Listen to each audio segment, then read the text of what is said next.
Radhe Radhe everyone. आज की इस वीडियो में मैं आप सभी के साथ जीवित पुत्रिका व्रत की पूजा विधि शेयर कर रही हूँ। जीवित पुत्रिका व्रत, जिसे जितिया व्रत, ज्योतिया व्रत के नामों से भी जाना जाता है, यह व्रत अश्विन मास के कृष्ण पक्ष की अष्टमी को रखा जाता है और छठ की तरह यह पर्व भी 3 दिनों तक मनाया जाता है। इस वर्ष यह व्रत 18 सितंबर को किया जाएगा। 17 सितंबर को नहाए खाए के साथ व्रत की शुरुआत होगी और 18 सितंबर को निर्जला उपवास रखा जाएगा और 19 सितंबर को सूर्योदय के बाद सूर्य देवता को अर्घ देने के बाद इस व्रत का पारण किया जाएगा।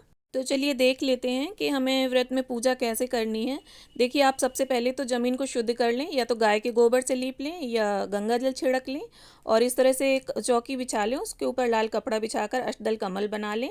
और देखिए, वैसे ये पूजा नदी या सरोवर के किनारे की जाती है, पर आप इस तरह से कलश को नदी या सरोवर का स्वरूप समझकर पूजन कर सकती हैं। फिर ये देखिए, कलश में जो जो सामग्री डलती है, हल्दी, चंदन, रोली, अक्षत, सुपारी, सिक्का, ये सारी चीज़ें डाल देंगे और फूल डाल देंगे। और यहाँ पर मैं अशोका के पत्ते लगा रही हूँ। अगर आपको आम के पत्ते मिल जाते हैं तो वो आप लगा लें। 5 या 7 की संख्या में इस तरह से पत्ते लगा लें।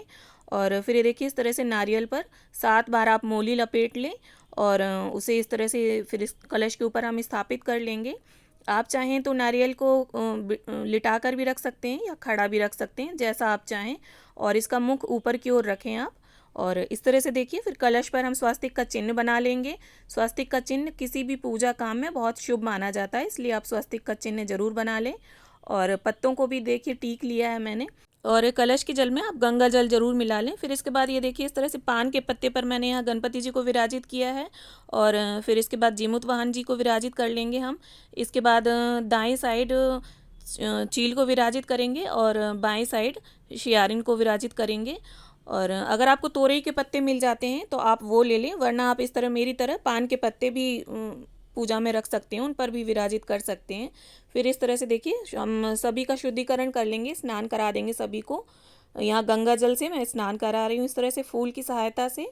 और फिर इसके बाद सबसे पहले गणपति जी का हम टीका कर लेंगे और फिर इसके बाद जीमूत वाहन जी का, फिर चील का, फिर सियारिन का। यह व्रत महिलाएं अपने बच्चों की दीर्घायु, सुख, समृद्धि और उन्नति के लिए करती हैं। और इस व्रत में मुख्य रूप से शालीवाहन राजा के पुत्र धर्मात्मा श्री जीमूत वाहन जी की पूजा होती है। अगर आप मिट्टी की प्रतिमाएं बना सकते हैं तो उन्हें बना लें, वरना आप कुशा और गाय के गोबर से भी जीमूत वाहन जी, चील और सियारिन की पिंडी आकृति देते हुए पूजा कर सकते हैं। इसके बाद देखिए, गणपति जी को हमने दूर्वा और गुड़हल का फूल समर्पित कर दिया और सभी को फूल समर्पित कर दिए हैं। और गणपति जी को जनेऊ समर्पित कर देंगे। फिर इसके बाद जीमूत वाहन जी को जनेऊ समर्पित कर देंगे और सभी को वस्त्र रूपी कलावा समर्पित कर देंगे हम। देखिए, एक बार यह व्रत शुरू करने के बाद बीच में छोड़ा नहीं जाता है इसे। और ऐसा हो सकता है कि यह व्रत सास अपनी बहू को दे सकती है। इसके बाद देखिए, वहीं पास में जीमूत वाहन जी के पास में इस तरह से हम जितिया रख देंगे। ये जितिया बहुत इम्पॉर्टेंट होती है पूजा में रखना, और इसकी पूजा भी की जाती है। और बाद में पूजा के बाद जो व्रती स्त्रियां होती हैं इसे अपने गले में धारण कर लेती हैं। इसके बाद अपने बच्चों को पहना देती हैं और जितने बच्चे होते हैं उतने ही डोरे रखे जाते हैं जितिया के। ये जितिया का धागा किस तरह से आप बड़े ही आसानी से घर पर बना सकते हैं, इसकी वीडियो ऑलरेडी मेरे चैनल पर अपलोडेड है, लिंक मैं डिस्क्रिप्शन में दे दूँगी।